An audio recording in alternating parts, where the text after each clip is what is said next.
Ya, selamat datang kembali ya di video selanjutnya. Jadi, karena tadi bab 1 kita udah selesai, kita akan masuk ke bab 2 yaitu fungsi dua variabel atau lebih. Kita akan memulainya dengan fungsi dua variabel dulu ya. Jadi, kalau misalkan kita punya suatu himpunan di R2, maka fungsi dua variabel itu adalah pengaitan, atau pengaitan itu kayak ya fungsi gitu ya, relasi gitu bisa juga, tapi dia hanya mengaitkan dengan satu dan hanya satu bilangan gitu. Jadi kalau misalkan ini x-nya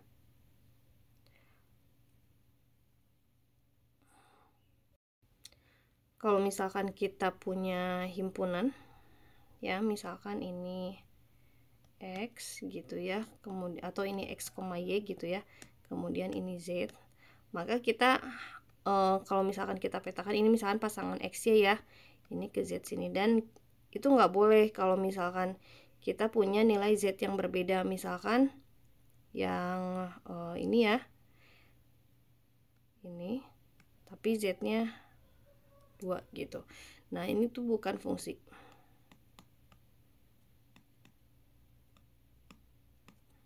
gitu ya. Jadi dia harus tepat satu memetakan dari x ke z ya.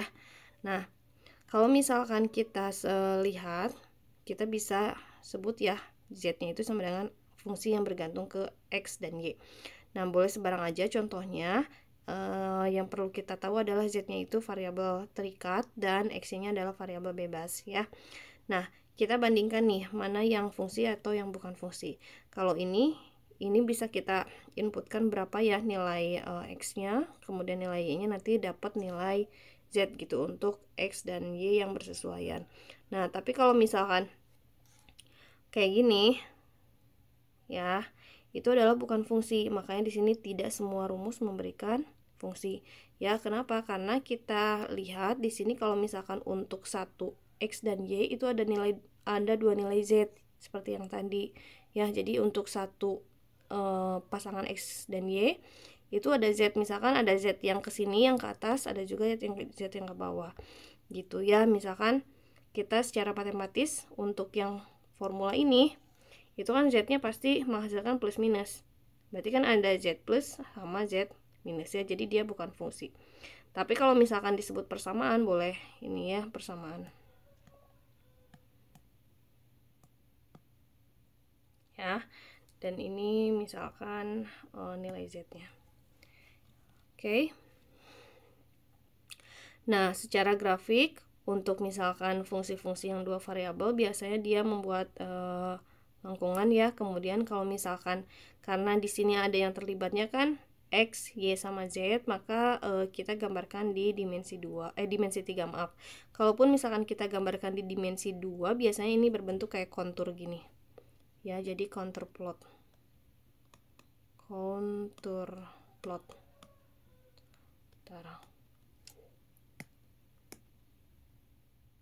Ya, kita sebut sebagai counter plot. Nah kalau misalkan daerah definisi itu kita kan pernah bilang dia sebetulnya kayak domain ya. Jadi kalau misalkan di sini z-nya sama dengan x kuadrat min y kuadrat, kalau kita gambarkan dia kan harus daerah definisinya berarti si akar x kuadrat di min y kuadratnya itu harus lebih dari 0 ya, atau saya nggak pakai akar deh. Nah gini ya, dia harus lebih dari sama dengan 0 ya. Nah makanya kalau misalkan digambarkan ini tuh kayak gini ya, dan daerah definisinya adalah ya ini ya. Nah artinya kalau misalkan dilihat dari sini kan dia nggak boleh negatif ya. Nah berarti si nilai y-nya nggak boleh melebihi nilai x, makanya di sini x-nya terus jalan ke sini ya. Ini kalau diperpanjang kan terus ya, ini x-nya boleh jalan, tapi si nilai y-nya pasti nggak akan lebih tinggi dari si nilai x ya. Jadi nggak boleh nih, kalau yang ini pasti, kalau di antara yang ini pasti dia nilai y lebih tinggi dari x ya. Makanya yang jadi domainnya atau daerah definisinya adalah yang saya arsir itu ya. Kemudian kalau misalkan yang ini daerahnya semua bilangan real ini boleh berapa aja, karena dia nggak ada larangan ya, gitu. Nggak ada larangan tuh kayak misalkan akar itu nggak boleh negatif, kemudian kalau misalkan rasional itu penyebutnya nggak boleh 0. Nah kayak gitu ya, ada yang benar-benar dilarang gitu. Nah ini juga ini boleh berapa aja daerah definisinya ya. Dan kalau misalkan kita plot, ini akan terbentuk seperti ini lengkungannya ya. Dan counterplot di 2 dimensi, jadi ini di 2 dimensi di 2 ya. Ini akan seperti ini ya. Ini jadi lengkungan yang ke atas, biasanya ini ada warnanya, ini atas, ini yang cekung ke bawah, dan ini yang atasnya lagi gitu. Oke ya, nah kita masuk ke himpunan buka. Nah, himpunan buka ini sebetulnya secara di kalkulus 1 kalian sudah belajar ya. Jadi seperti kita punya interval gitu. Cuman di sini lebih mendalam bahwa misalkan kita punyanya X0 itu misalkan titik ya. Nah, titik X0 di A sama B itu adalah bilangan yang misalkan membentuk cakram ya. Jadi dia ada pusatnya ini di sini ya, atau ini tuh pusatnya ya. Kemudian dia kan bisa punya jaraknya itu misalkan sebesar epsilon, tapi kalau misalkan jarak dia pasti lebih dari 0 kan. Nah kalau misalkan kita lihat ya secara grafik, ini tuh jadi kayak misalkan lingkaran ini kan di sini penuh dengan titik. Ini di sini tuh daerahnya banyak titik gitu ya. Nah, dari pusat AB ke titik manapun di sini di dalam itu pasti akan punya jarak misalkan sebesar epsilon. Nah, yang jarak itu kita bisa nyatakan dia sebagai ini ya, himpunan buka gitu ya. Nah, tapi himpunan bukanya ini biasanya kalau misalkan buka dia nggak termasuk dengan batasnya. Makanya di sini disebut adalah berpusat di AB, jari-jarinya epsilon, tapi dia tanpa tepi ya. Kenapa tanpa tepi? Jadi kalau misalkan dia tepinya, kalau misalkan tepinya ini lingkaran tuh kayak ini ya, ada tepinya gitu, ada batasnya ya, ada batasnya. Oke, anggaplah ada batasnya ya. Tapi kalau misalkan yang ini tuh kita nggak ada batas, makanya di sini pakainya kayak titik-titik yang nggak nyambung gitu ya. Pokoknya di sini tuh berarti kalau misalkan dari sini ke titik yang ini juga kan ada sebesar epsilon, dari ini ke sini ada sebesar epsilon gitu ya jaraknya. Nah itu kita sebut sebagai himpunan buka.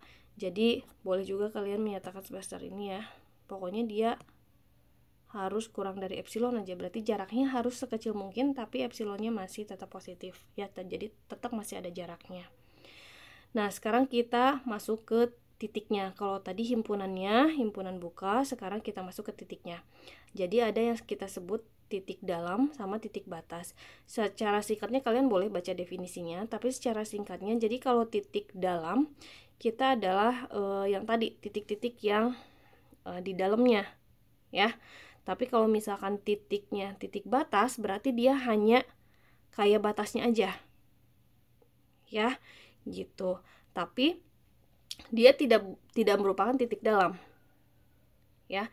Jadi cuma batas lingkarannya aja. Tadi kan misalkan bentuknya kayak gini ya, terus di sini ada titik-titik ya. Nah batas tuh ya cuman yang di luaran ini aja gitu ya. Nah ada juga titik yang di luar himpunan. Kalau titik yang di luar himpunan ya udah kita berarti di luar himpunan yang buka yang tadi kita ceritakan gitu ya. Nah sekarang kalau misalkan himpunan buka kita sebut adalah yang mana, yang dalamnya aja ya. Jadi kalau yang tadi kan kita baru pandang secara epsilon ya, secara jarak. Kalau yang misalkan udah ada definisi titik dalam, itu himpunan buka itu adalah himpunan yang titiknya ada di dalam aja, berarti nggak termasuk yang titik batas tadi ya gitu. Nah kalau misalkan kita gambarkan secara grafik ini ya, jadi titik dalam tuh ya yang di dalamnya aja ya, tapi nggak termasuk dengan titik batasnya ya. Jadi titik batas khusus yang di batas aja, kalau titik luar udah jelas gitu ya. Ada juga yang kita sebut sebagai titik limit nih. Kalau titik limit ada apa? Titik limit itu adalah kalau misalkan kita punya titik x0-nya x0, dia disebut titik limit kalau untuk setiap cakram yang berpusat di x0 memuat tak hingga banyaknya titik di D ya.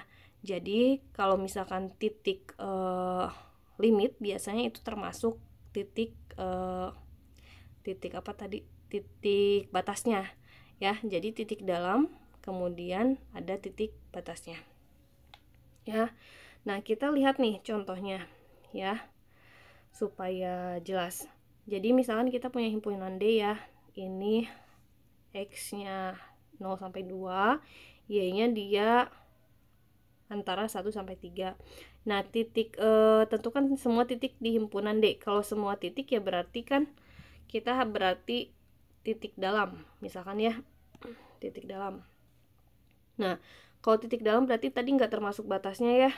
Nah, yang untuk yang X tadi kan batasnya itu ada di 0 dan 2 ya. Nah, berarti itu nggak termasuk yang 0 sama 2-nya. Terus kalau ya ini memang udah buka ya dia. Jadi kalau titik dalam itu kan dia himpunan buka. Kayak himpunan buka gitu ya, atau interval buka. Nah, kalau misalkan titik batas berarti kita nyatakan batas-batasnya aja. Nah, diingat karena di sini ada X ada Y, maka kita nyatakan kombinasi dari semua batasnya. Misalkan di sini X yang di kirinya kan berarti X-nya sama dengan 0. Jadi meskipun dia himpunannya atau yang di sini memang ada sama dengannya ya. Jadi kita gampang langsung sama dengan kan 0. Kemudian ini Y-nya. Jadi tadi ya meskipun Y-nya kan himpunan buka. Misalkan ini Y ya. Nah, dia tuh kan himpunan buka, berarti sebetulnya kan dia nggak punya batas. Makanya saya ini. Jadi sebetulnya dia tuh kayak cuman gini-gini aja. Nggak punya batas, lingkaran tanpa tepi ya tadi bilangnya. Nah, ya itu kan kayak gini ya.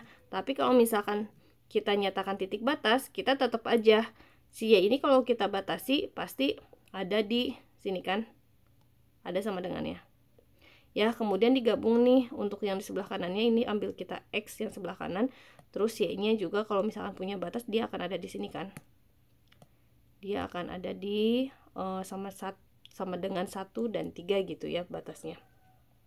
Kemudian digabung lagi kalau misalkan yang X ini batas yang Y sama dengan 1 ya untuk yang batas gitu. Jadi kalau batas itu nggak peduli dia mau himpunannya kayak buka kayak buka yang kayak ini ya. Kalau batas dia ya berarti sama dengan 1 kan gitu. Di sini ya pas di sininya. Gitu. Nah, kalau misalkan yang terakhir ini adalah Y-nya yang sama dengan 3, terus yang ininya yang X-nya kita ambil semua ya. Nah, sekarang titik limit nih. Kalau titik limit yang mana? Titik limit ini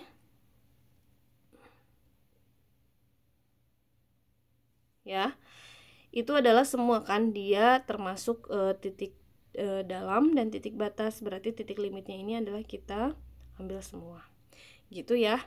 Nah, itu sekian untuk pendahuluan fungsi dua variabel ya dan pengenalan macam-macam himpunan dan titik ya. Terima kasih sudah menyimak. Assalamualaikum warahmatullahi wabarakatuh.